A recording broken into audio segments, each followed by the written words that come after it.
Hello everybody and welcome back to another video. It is week 5 of the patch, and you know what that means. Another developer discussion is on the table, and oh boy, I cannot tell you how much this is my favorite part of the patch, because it shows the developers are actually doing things to make the game better. Whoop-de-doo, it's a revelation, right? Take care of your players.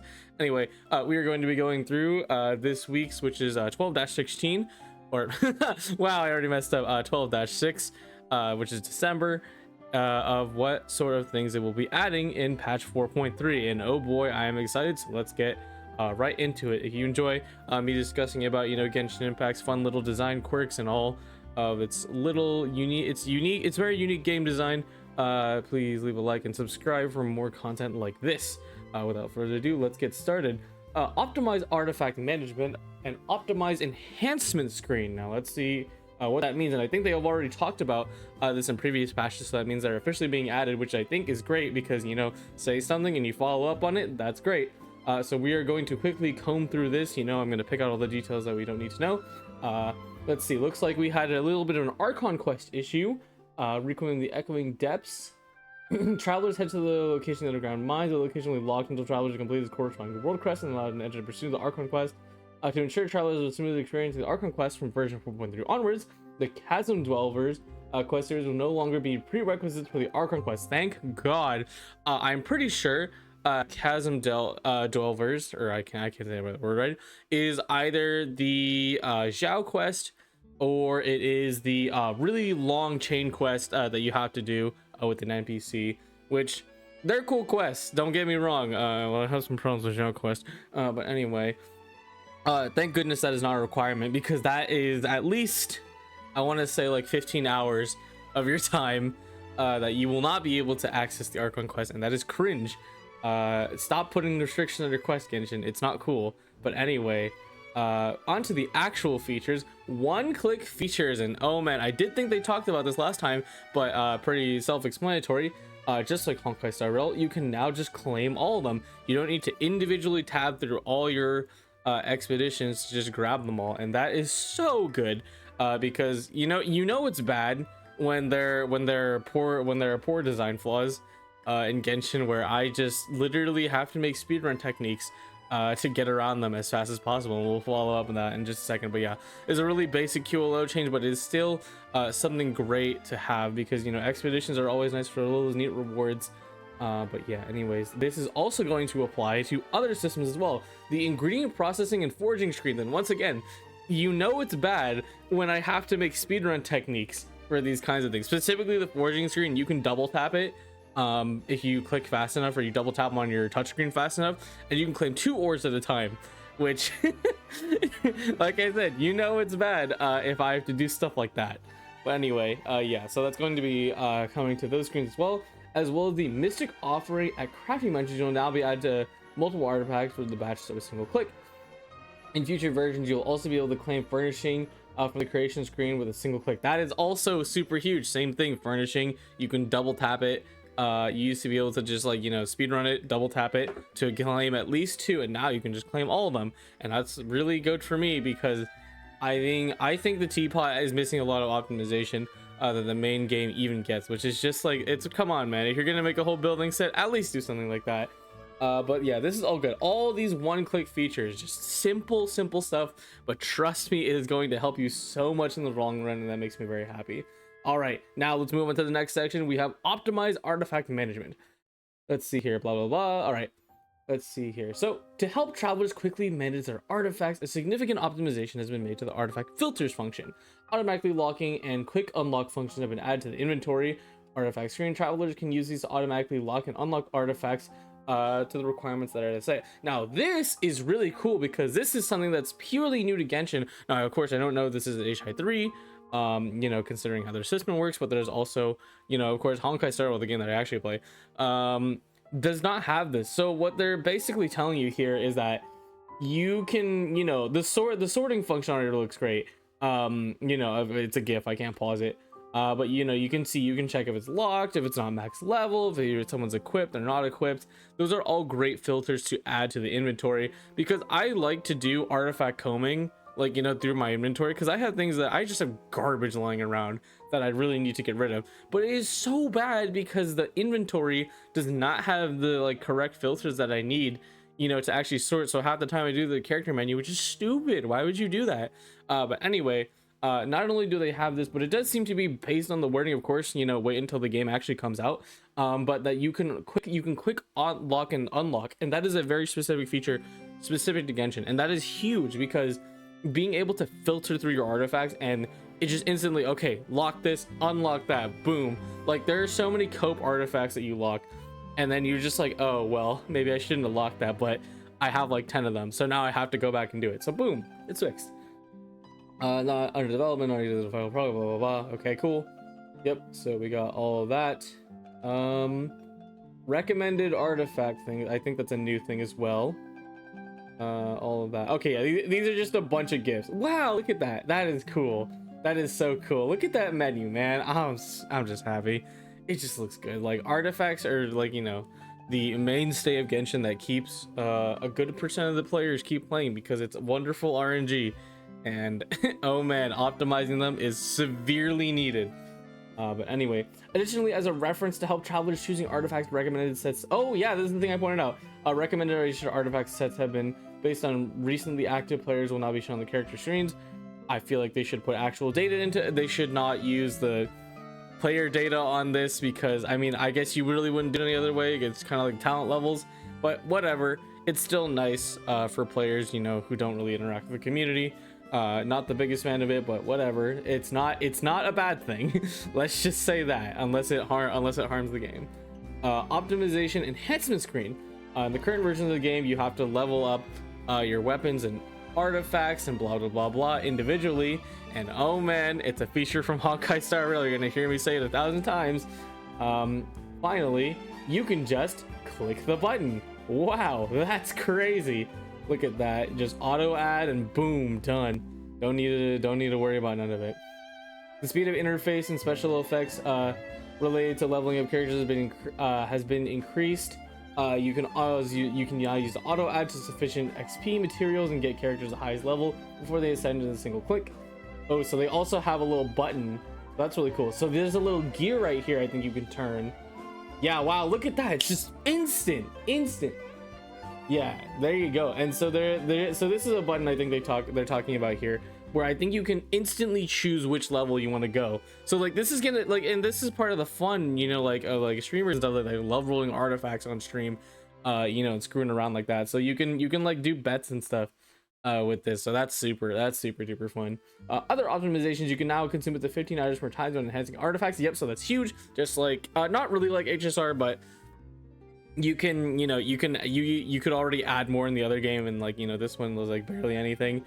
So now you can like really optimize and insert how much that you want into an artifact. What else? Enhance to the next tier, the thing I just talked about. So now you can choose if you want a 4, 8, 12, 16. That's great for streamers, great for, you know, just in general for everyone. It's great to mess around with, you know. You don't have to go, okay, level 1, level 2, level 3, oh, level 4, ooh, level 5. You don't have to do that no more. In settings, you can choose whether or not 5-star artifacts are auto added in the enhancement material. Thank God. Why was that never an option? It's so annoying because you get a lot of trash 5-stars. Combined with automatic locking function mentioned above, we hope these changes will make managing 5-star artifact more convenient for travelers. They will, thank God. There we go. Level enhancement screen for the weapons. Just boom, instant. You can just click, boom. This is another Honkai Star Rail thing. You know, you don't need to individually click everything. You can just click it. Click all the items at once, and then you can refine your weapon to max without having to wait. That's great. You can now consume up to 40 items per time when enhancing weapons. Thank God. That is another great addition, because, you know, of course, when you wish, you get you know, about 9 weapons per every 10 pulls. So, you know, 9 times 30. Wait, hold on. Yeah, chill. 9 times 3 is like 27 weapons. That is severely needed for something like that, especially when you have a bunch of like crappy 3 stars. This one, oh, all right, sorry, I'm a little all over the place this time, but these are just such good changes. Oh no, character reload spot when challenging domains repeatedly.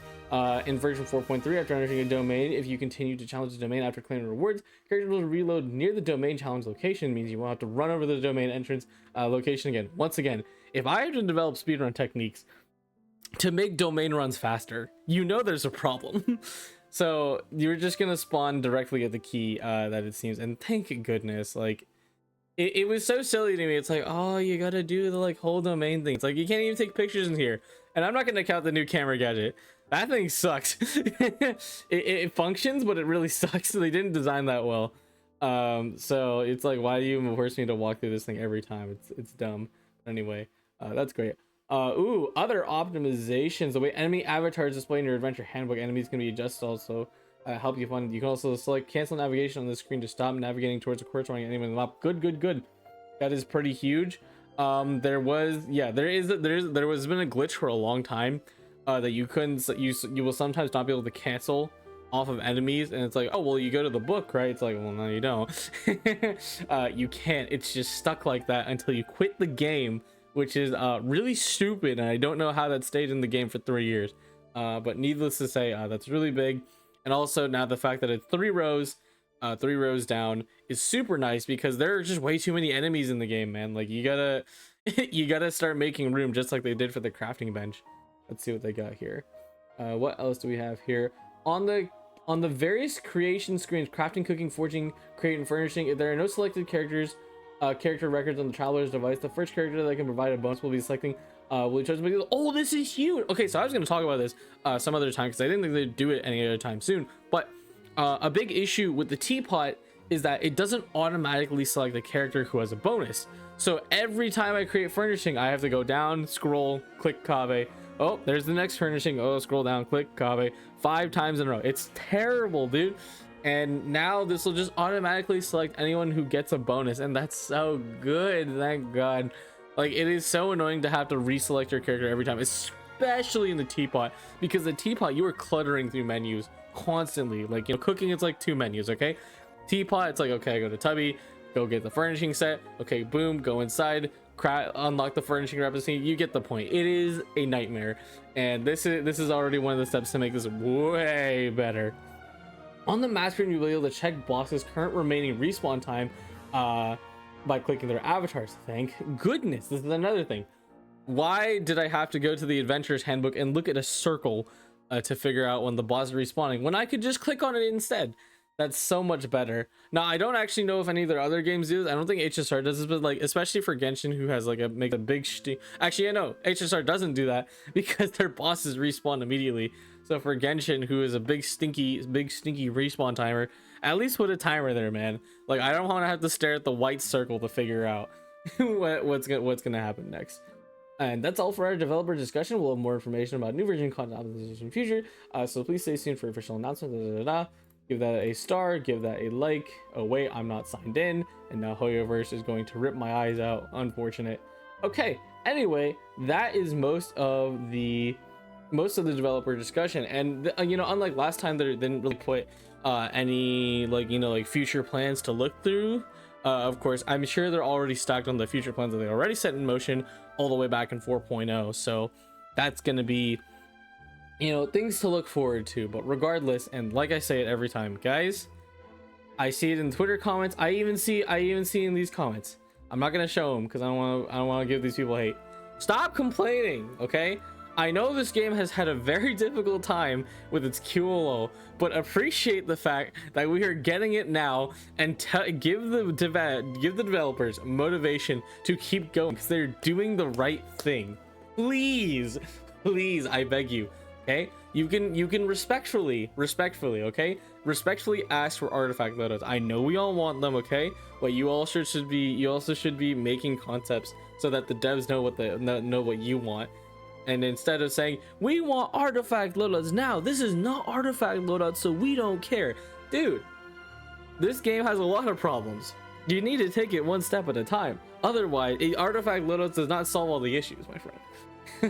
But anyways, yeah, it's a lot of just simple QLO, the basics that they learned in their other games, and they finally started implementing here. And thank God, just being able to do all these things that took up so much extra time for no reason, mind you, no reason at all.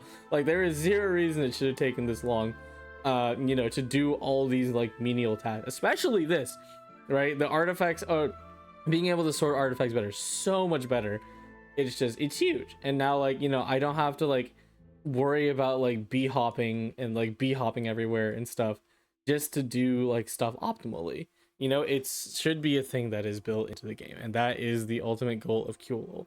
But yeah, that is pretty much all there is for the patch notes. You know, we are hoping for artifact litos, but just give it time. Well, it'll come. Okay, until then, post something, show the devs that you care and that, you know, you want these things, but appreciate the things that appreciate the steps that you're taking every single day. All right, anyway, the live stream is going to be this weekend. Now I don't actually know if I'll be able to make it because I do have a lot of going on in the GHCCG community. It is almost our first anniversary, so that is very fun to look forward to. But yeah, we have our LCQ tournament this weekend. So if you weren't able to qualify through the standard weeklies, you can go ahead and check that out. Otherwise, I'll just be doing my typical thing, you know, hopefully posting videos, you know, getting Persona in the mix because it's very close to release, and do or die, I will play Persona 3 Reload. That is my favorite game of all time. But yeah, that is all for the developer discussion. Please leave a like and subscribe if you are interested in anything else Genshin related, especially regarding improvement. I promise I will get the artifact lit out video out. It's definitely difficult to design, have one person to design a whole UI for a game system that, you know, is severely needed. But yeah, I'm just gonna, you know, make sure to check out the Discord where I will be, the TCG Discord where I will be at for most of the time, and otherwise look forward to more uploads in the future. So anyways, I'm gonna get going now. Goodbye.